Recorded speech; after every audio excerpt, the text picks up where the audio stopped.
ओम शांति।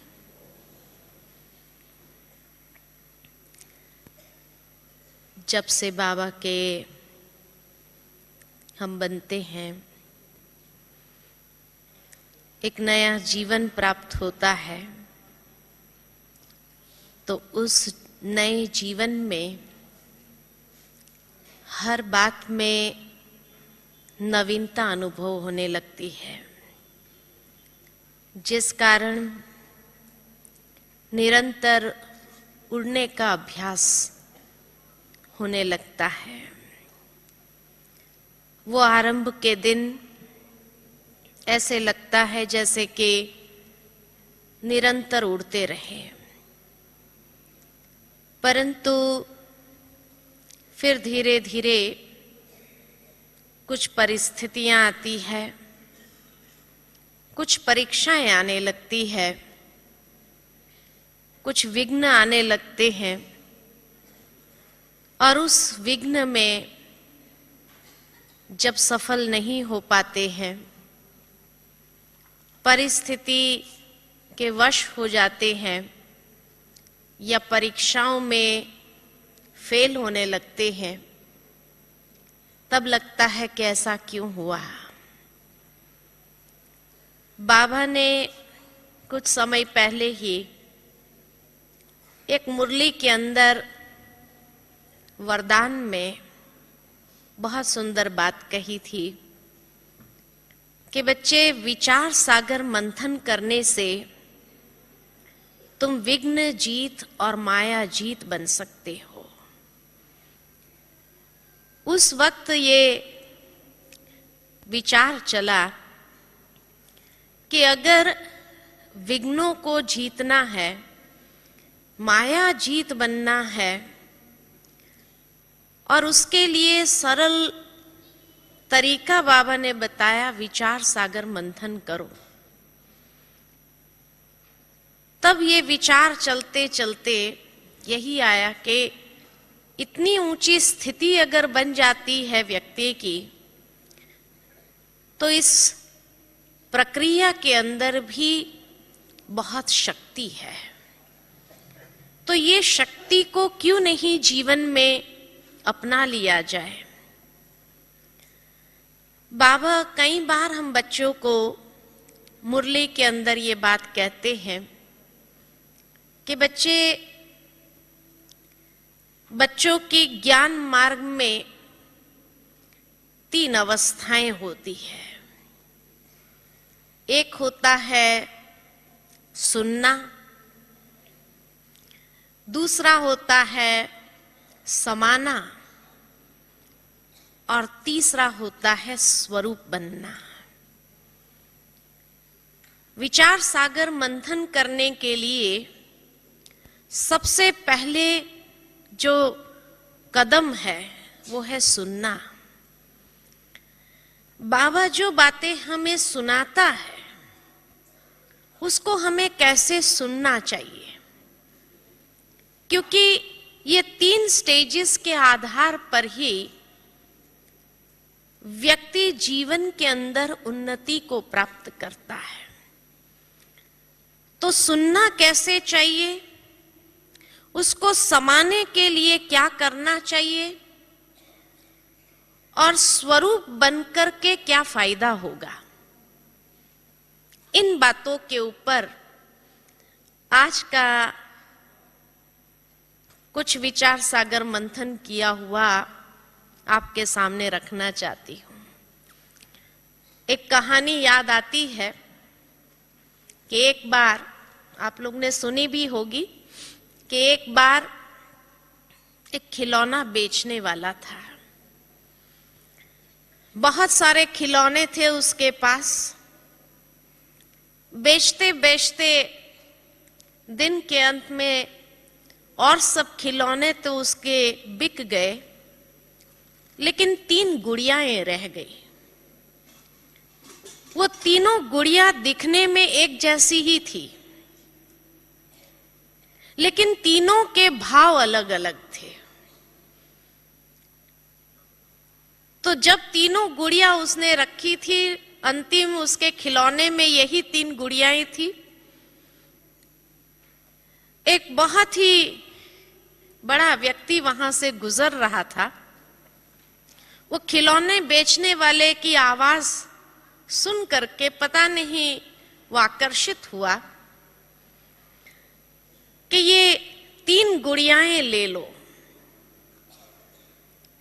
उसके पास जाकर के उन्होंने पूछा इनकी कीमत क्या है।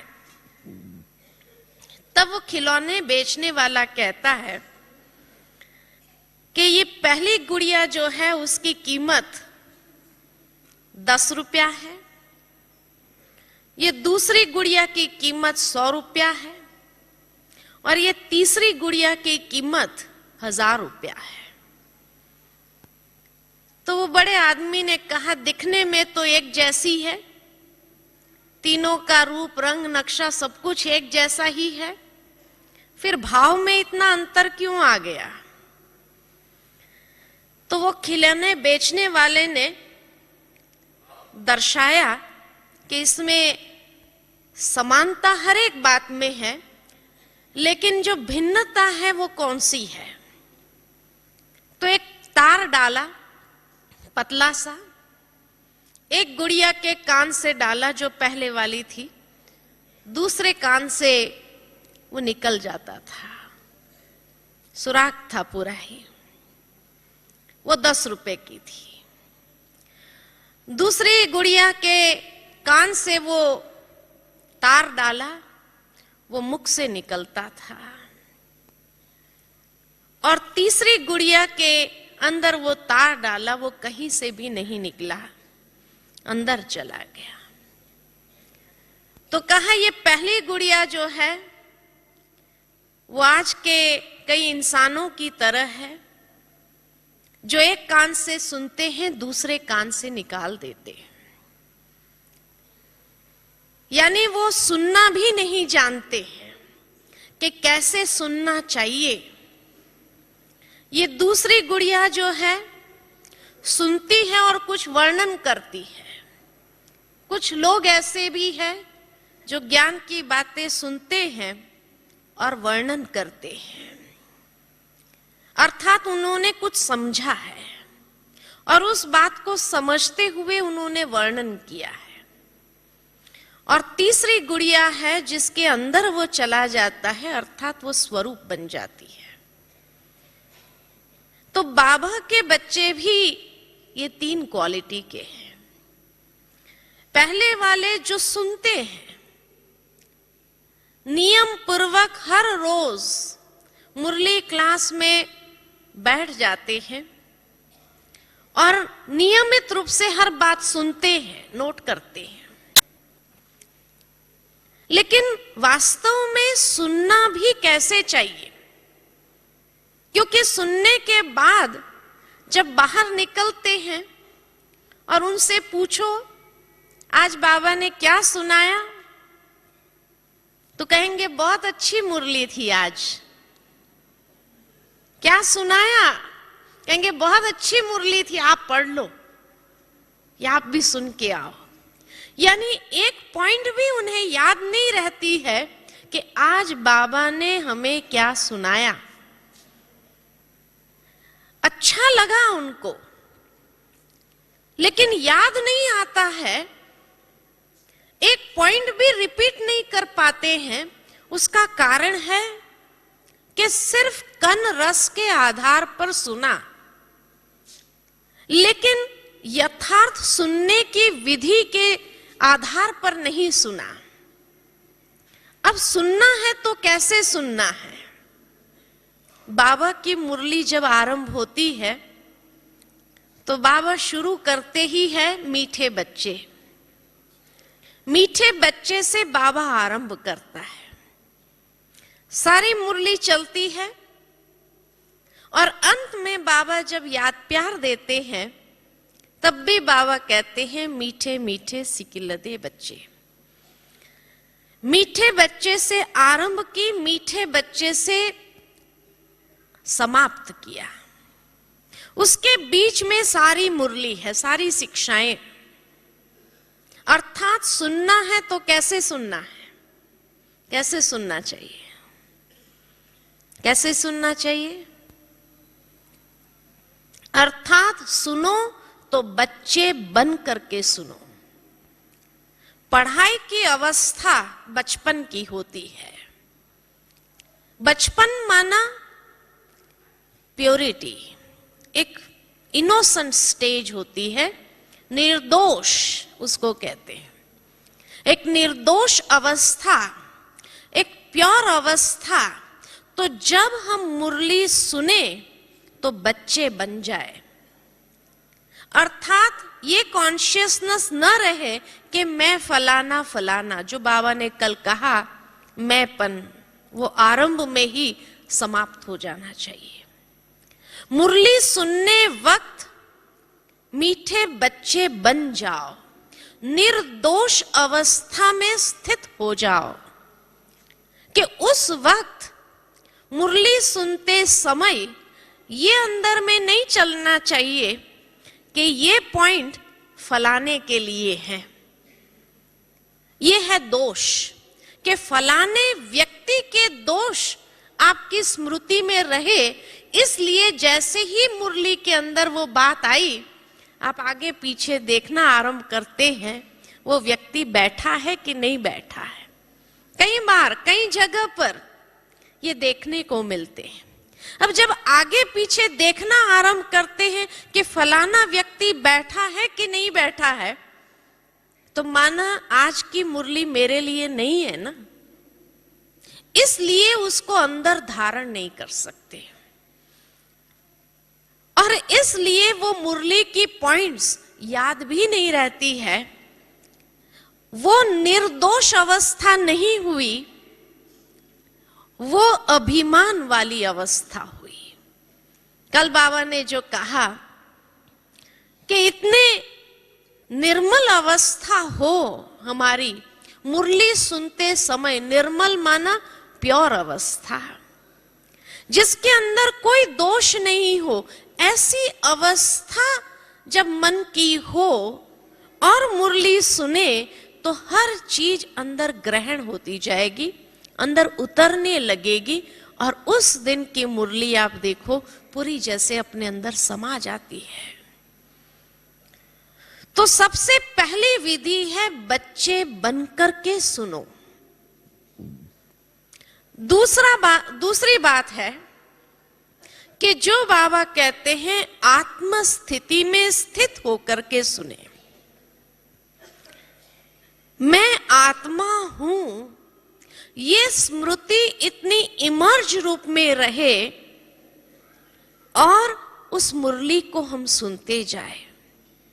जितनी आत्म स्मृति में स्थित होकर के मुरली सुनेंगे तो हर पॉइंट याद रहेगी, अंदर में समाती जाएंगी और उसके ऊपर आपका मंथन चलेगा। जहां आपके पास मन के अंदर एक खजाना इकट्ठा होने लगेगा, अगर देह अभिमान में स्थित होकर के मुरली सुनी तो खजाना इकट्ठा नहीं होगा। लेकिन जितनी आत्मस्मृति पावरफुल होगी उतना एक एक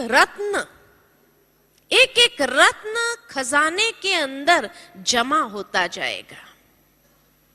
तो इसलिए बाबा हम बच्चों को कहते हैं आत्म अभिमानी होकर बैठे हो तो पहला बच्चे बन जाओ ताकि निर्मल निर्दोष स्थिति हो।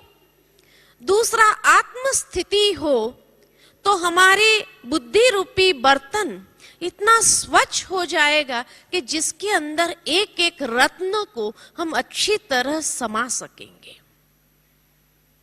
और तीसरी बात जो याद रखने की है मुरली सुनते समय, वो ये है कि हर पॉइंट मेरे लिए है।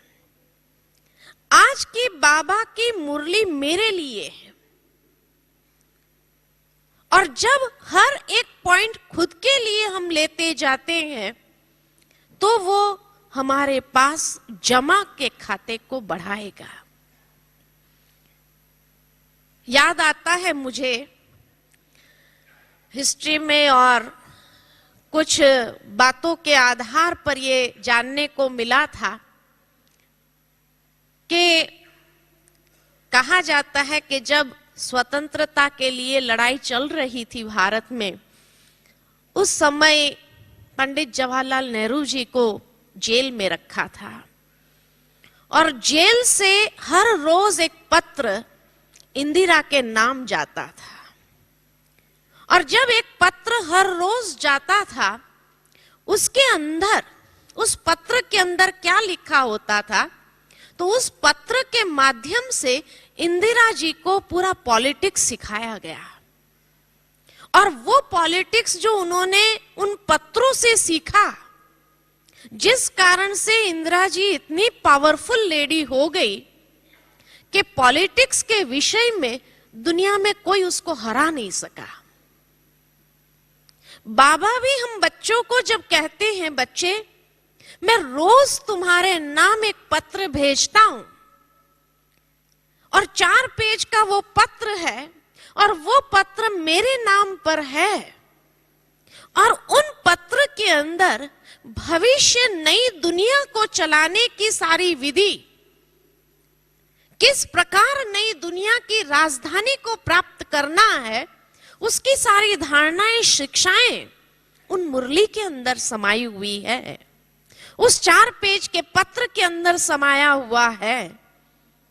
अगर एक दुनिया की व्यक्ति उसके पिता का पत्र पढ़ करके भारत को चलाने की एक बुद्धि को प्राप्त कर सकता है अपने हिसाब से, और अपने क्षेत्र में जीवन में आगे बढ़ जाता है, तो क्या हम बच्चे नहीं बन सकते हैं?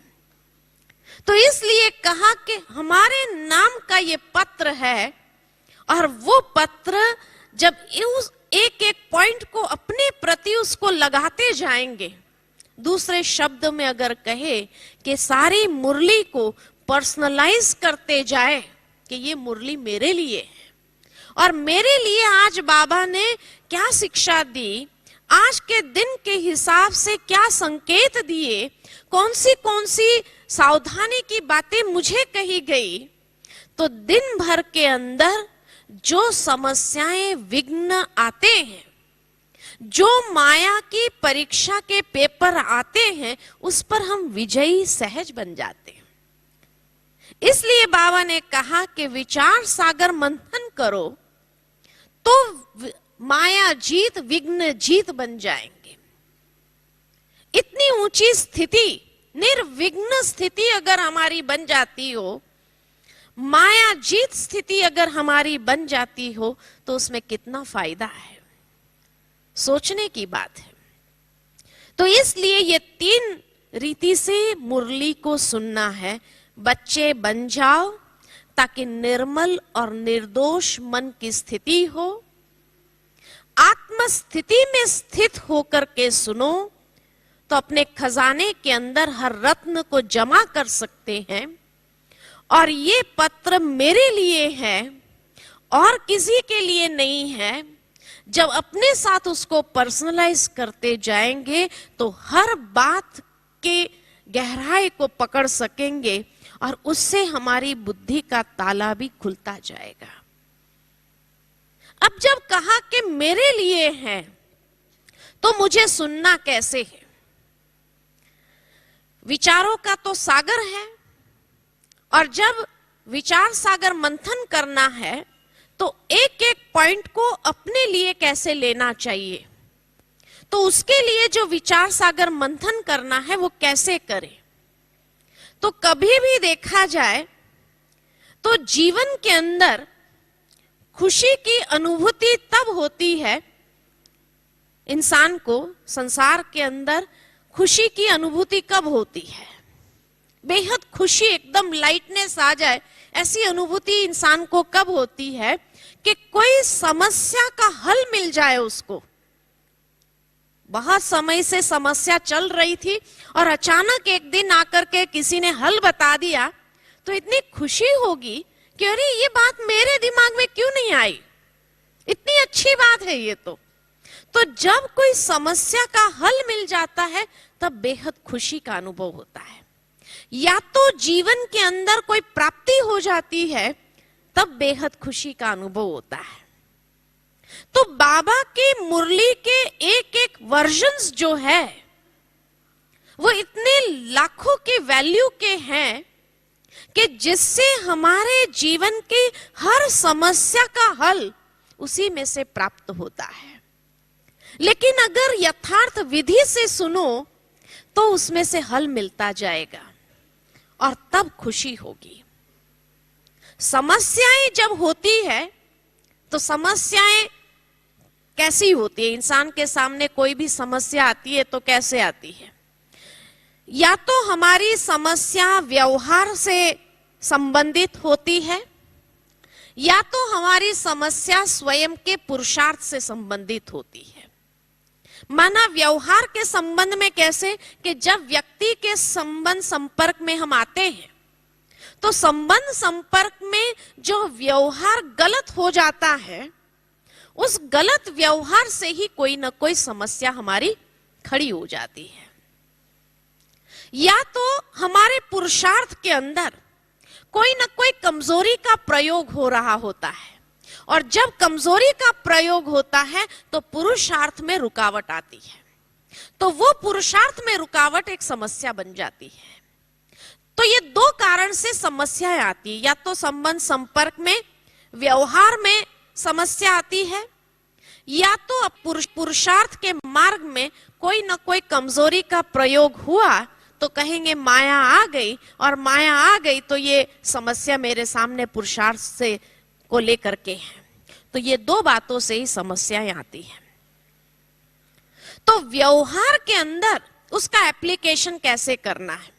मान लो कि बाबा के मुरली के अंदर रोज पॉइंट आती है बच्चे आत्म अभिमानी बनो। अब ये पॉइंट का प्रैक्टिकल एप्लीकेशन मुझे कैसे करना है, कैसे उसका प्रयोग हमें अपने जीवन के अंदर करना है? व्यवहार के अंदर जब हम किसी के साथ भी व्यवहार में आते हैं, संबंध संपर्क में आते हैं, तो उस समय आत्म अभिमानी बनने का प्रयोग करो और प्रयोग करके देखो कि कितना फायदा होता है, कितना नुकसान होता है। कल बाबा ने जैसे हम बच्चों को मुरली में एक पॉइंट दी कि बच्चे जब भी कोई बात आए आपके सामने तो 3 बिंदी लगा दो।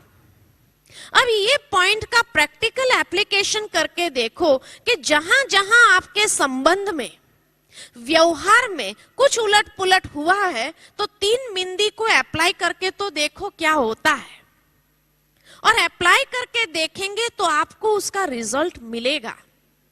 मुझे याद आता है मेरे जीवन का प्रैक्टिकल एक एक्सपीरियंस है कि मेरे जीवन में एक बहुत बड़ी परीक्षा आई थी।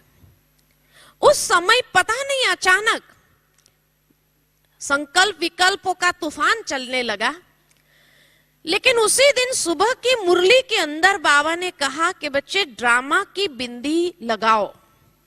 ड्रामा के ऊपर इतनी सारी पॉइंट्स थी बाबा की, और ड्रामा के ऊपर सारी जो पॉइंट्स थी उन पॉइंट्स को लेकर के ड्रामा कैसे कल्याणकारी है, ड्रामा में हमारा कल्याण कभी नहीं हो सकता है, बस उस बात को लेकर के पता नहीं वो पॉइंट्स मुरली की चलने लगी दिमाग के अंदर। और उसी वक्त मैंने सोचा कि ये जो परिस्थिति मेरे सामने आई है ट्राई करके तो देखे, ये सोच करके कि ड्रामा कल्याणकारी है। दिखाई तो नहीं दे रहा था मुझे उस वक्त, हमारे ज्ञान चक्षु इतने खुले नहीं होते या धुंधले हो जाते हैं, इसलिए हमें कल्याण दिखाई नहीं देता है कि इसमें क्या कल्याण समाया हुआ है। लेकिन फिर भी मैंने सोचा कि देखे तो सही इसका एप्लीकेशन करके कि क्या रिजल्ट निकलती है। तो जैसे ही मैंने इसका एप्लीकेशन करना शुरू किया कि ड्रामा कल्याणकारी है, बाबा कल्याणकारी है, समय कल्याणकारी है, युग कल्याणकारी है, मेरा अकल्याण हो नहीं सकता है। और उस बात ने मेरे अंदर एक ऐसी शक्ति, ऐसी हिम्मत भर दी, ऐसी साहस की पावर जैसे अंदर में आ गई कि उसके बाद वो परिस्थिति को देखने का नजरिया बदलने लगा। और जैसे जैसे नजरिया बदलने लगा, भावनाएं बदलने लगी, वृत्ति बदलने लगी, विचार बदलने लगे और उस बात को नेगेटिव से पॉजिटिव करने की शक्ति आ गई और इतनी सुंदर रीति का अनुभव होने लगा कि जैसे उड़ने का अनुभव। यानी उस वक्त जब परिस्थिति आई तब ऐसे लगा एक धक्का मारा हो किसी को, इस तरह का जैसे एक धक्का लगा। लेकिन बाद में जब ये ज्ञान की पॉइंट्स का एप्लीकेशन शुरू किया व्यवहार में, संबंध में, उस व्यक्ति के साथ भी जहां से वो व्यवहार उलट पुलट होने के कारण वो परिस्थिति आई थी, तो देखा पूरा बदलाव होने लगा। जो बाबा कहते हैं कई बार, बच्चे वाह वाह के गीत गाओ तो सारी सिचुएशन वाह वाह की बन जाएगी। ये प्रैक्टिकल एप्लीकेशन जैसे जैसे आरंभ किया, सचमुच में परिस्थिति को बदलते देखा, व्यक्ति की मनोवृत्ति को बदलते देखा, खुद की भावनाओं के अंदर परिवर्तन देखा, विचारों के अंदर परिवर्तन देखा और ये सारा परिवर्तन सारी परिस्थिति को नेगेटिव से पॉजिटिव होते देखा। इसलिए कहा कि ये समझो कि आज की मुरली मेरे लिए ही है और आज की मुरली के अंदर कौन सी ऐसी बात है जिसको मुझे अपने जीवन के अंदर प्रैक्टिकली अप्लाई करके प्रयोग करके देखना है। बाबा हमेशा हम बच्चों को कहते हैं, बच्चे हमारा ज्ञान एक विज्ञान है।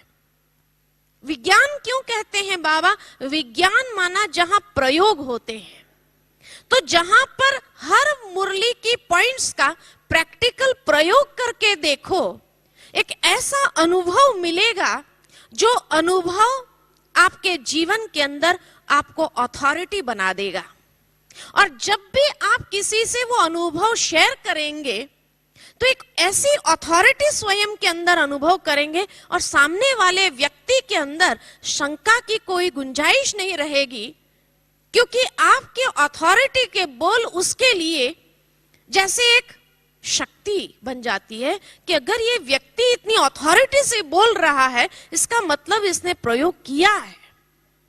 तो अनुभव की अथॉरिटी जिसको कहा जाए, वो हमारे अंदर शक्ति आ जाएगी और उस शक्ति से अंदर में बेहद खुशी का अनुभव और उस अनुभव के साथ साथ रूहानी नशा जिसको कहते हैं, रूहानी नशा अर्थात वो आत्मा के अंदर एक ऐसे नशा चढ़ने लगता है जिसमें उन्नति का एहसास होगा। जहां व्यर्थ संकल्प विकल्पों के तूफान से हम निकल जाते हैं और वो व्यर्थ संकल्प विकल्पों के तूफान से जब निकल गए तो एक अनुभव की अथॉरिटी स्वयं में महसूस होने लगती है।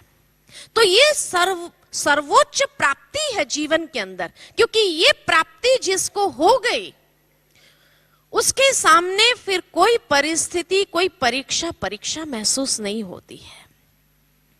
दूसरा, हमारे अपने पुरुषार्थ में उसका एप्लीकेशन कैसे करें। अपने पुरुषार्थ में एप्लीकेशन करने के लिए कहां अप्लाई करना है?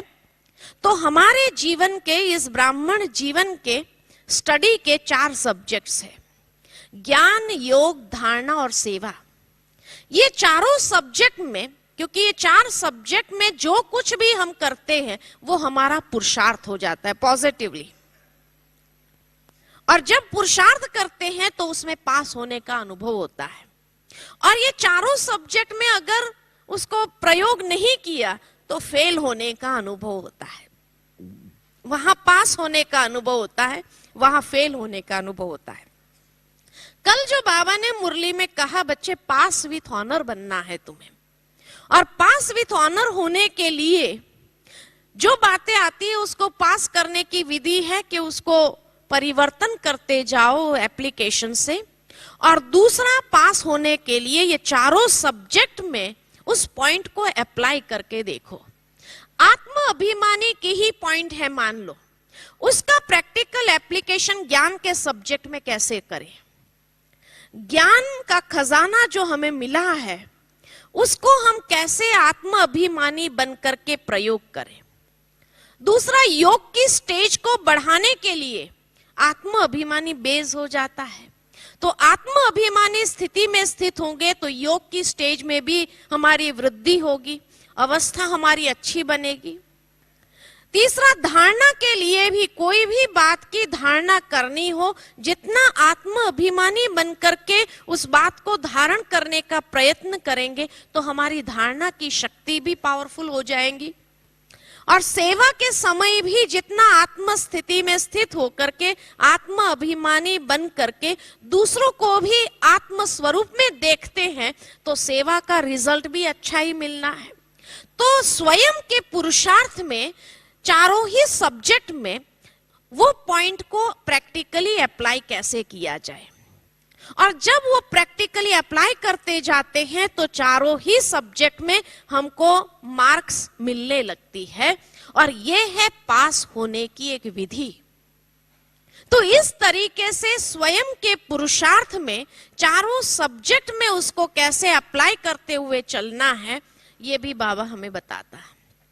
और तब जाकर के धीरे धीरे हमारा स्वरूप में एक निखार आता जाता है, और वो स्वरूप में जैसे निखार आने लगता है तो जो बाबा हम बच्चों से चाहते हैं कि प्रैक्टिकल स्वरूप बन जाए, और प्रैक्टिकल स्वरूप है उसका प्रमाण क्या, कि बाबा की बातों को हमने जीवन में धारण किया और उसका प्रैक्टिकल स्वरूप हम बने, उसका प्रमाण क्या? उसका प्रमाण यही है कि दूसरों के लिए भी हम उपयोगी सिद्ध होने लगते हैं, हमारे द्वारा दूसरे को भी फायदा होता है, दूसरे को भी हमारे संग में अच्छा महसूस होने लगता है, प्राप्ति का अनुभव होने लगता है।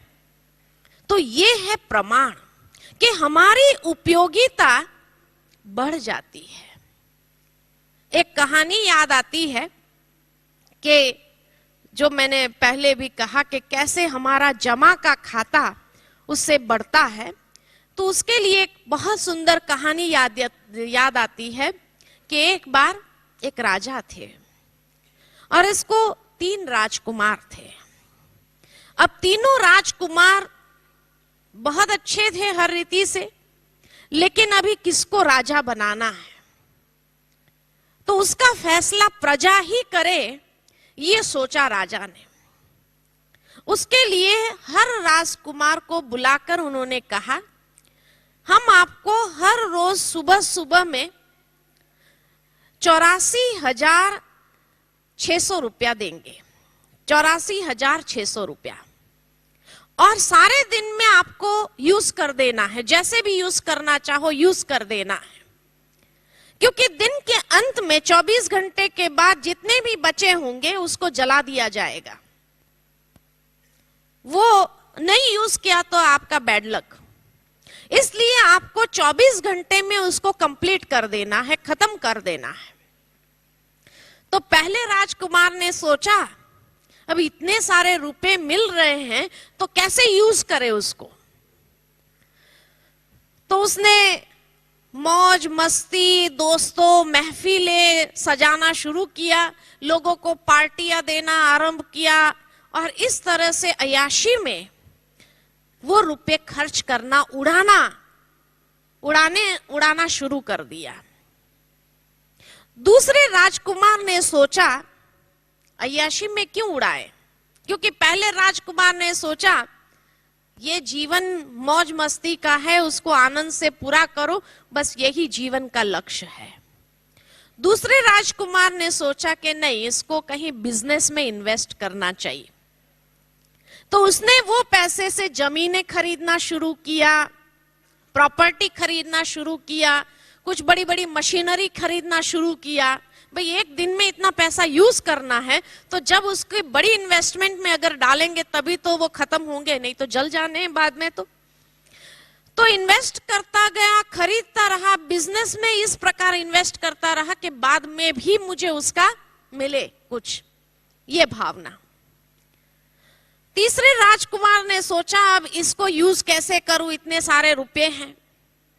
तो उसने सोचा अभी मुझे तो कोई कमी नहीं है, मैं तो राजकुमार हूं, लेकिन जन कल्याण के लिए यूज किया जाए, दूसरों के भलाई के लिए यूज किया जाए।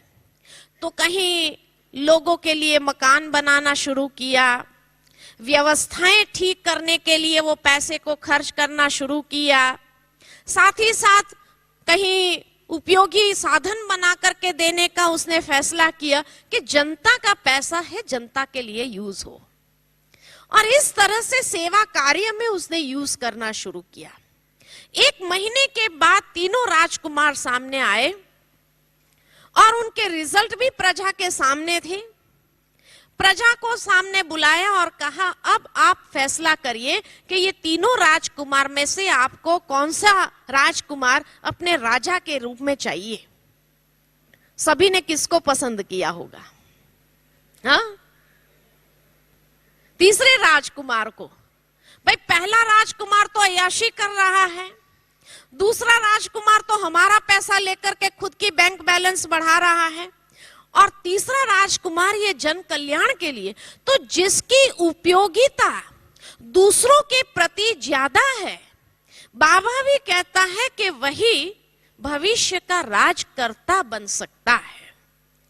इस तरह से जितना हमारे अंदर सेवा भाव है, तो बाबा ने जो कहा, जो स्वयं के पुरुषार्थ में जमा का खाता करता है, दूसरों के व्यवहार के सामने संतुष्टता का, खुद भी संतुष्ट, दूसरे भी उससे संतुष्टता का खाता उसके पास है, और तीसरा जिसके पास दुआओं का खाता है, ये 3 खाता जिसके पास है, वही भविष्य के राज्यकर्ता, अधिकारी आत्मा अर्थात सतयुग के भी राज पद को प्राप्त करने के अधिकारी, या दूसरे शब्द में कहे तो पास विथ ऑनर बनने वाले वही है। क्योंकि उन्होंने अपने समय को सफल किया, अपने श्वास को सफल किया, अपनी शक्ति को सफल किया, अपने संकल्प को सफल किया, अपने हर प्रकार की शक्ति को जहां सफल करते हैं इंसान, वही सफलता मूर्त नंबर 1 आत्मा बन जाती है। तो इसलिए कहा